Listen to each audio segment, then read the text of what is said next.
Apa itu ad-din? Kali ini kita akan membahas tentang ad-din. Mungkin kebanyakan kita masih merasa asing dengan istilah ini. Padahal Islam bukanlah agama, melainkan ad-din. Jadi, apa itu ad-din? Tapi ada kalanya kata ad-din malah diartikan pembalasan, bukan agama. Lah, jadi bagaimana? Apakah terjadi kesalahan penerjemahan? Dalam Al-Quran, sepertiga penggunaan kata ini diartikan pembalasan. Kita harus memahami, memang dalam penerjemahan, para penerjemah seringkali mengubah makna yang dianggap lebih pas dalam suatu ayat tertentu. Ini bukanlah suatu kesalahan, tapi seringkali mengecohkan kita dan membuat kita sulit memahami makna sebenarnya dari suatu kata. Ada 4 makna ad-din yang tertera dalam sebuah laman di Al-Hikmah AC. Pada laman ini disebutkan makna ad-din adalah 1. Kekuasaan, 2. Tunduk pada kekuasaan itu, 3. Undang-undang yang bersumber pada kekuasaan itu, 4. Balasan bagi yang taat dan tidak.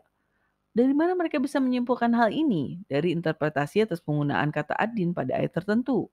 Pemaknaan ini tentu sah saja, tapi marilah kita lanjutkan pengkajian ini agar kita bisa mendapatkan makna kata ini yang lebih pas.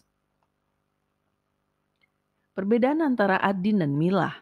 Mengapa kita membandingkan kata ad-din dengan kata milah? Tentu karena keduanya memang maknanya sepadan, yaitu agama, tapi tak sama. Kata milah dalam Al-Quran dikaitkan dengan 3 hal, yaitu Ibrahim, Yahudi, dan Nasrani. Sedangkan kata ad-din dikaitkan dengan Islam. Milah adalah bagian dari ad-din, dan hanya ada satu milah yang dianggap hanif oleh Allah Subhanahu wa Ta'ala, yaitu Ibrahim. Penggunaan kata milah terkait Yahudi dan Nasrani dalam Al-Quran menjadikan posisi keduanya tidak setara derajatnya dengan Islam. Mengapa kata ad-din dalam surat Al-Fatihah diartikan menjadi pembalasan? Salah satu laman dari As-Saqafah ID membahas tentang hal ini. Imam Malik berpendapat bahwa perubahan makna dalam bahasa Arab terjadi karena pengaruh letak kata dalam kalimat. Sehingga kata ad-din yang asal katanya diartikan tunduk dan berpegang bisa dimaknai menjadi pembalasan. Makna ini tidak terlalu berbeda dari yang telah dipaparkan di 4 makna ad-din yang sebelumnya. Apakah ad-din maknanya kontrak dengan Allah Subhanahu wa Ta'ala? Sebetulnya ada makna ad-din lain yang bisa kita temukan di korpusquran.com, yaitu hutang dan kontrak. Jika kita mengaitkan ayat 4 surat Al-Fatihah dengan ayat 5 surat Al-Fatihah, kita bisa memahami bahwa kata ad-din di ayat 4 erat kaitannya dengan kontrak yang dilakukan manusia pada Allah Subhanahu wa Ta'ala, yaitu mengabdi dan meminta pertolongan dengan Allah Subhanahu wa Ta'ala saja. Jadi apakah makna yaumiddin di ayat 4 itu bisa dimaknai menjadi suatu hari di mana manusia akan mempertanggungjawabkan kontrak mereka dengan Tuhan? Iya. Mengapa manusia membuat kontrak dengan Allah Subhanahu wa Ta'ala? Menurut tafsir Ibnu Abbas yang termuat di laman Radan.com ID, hal itu karena manusia merasa tidak berdaya atas apapun dalam kehidupan di alam raya ini. Pembahasan tentang hal ini juga sudah dibahas di video Al-Quran visual yang berjudul Kehidupan Ini Tidak Gratis.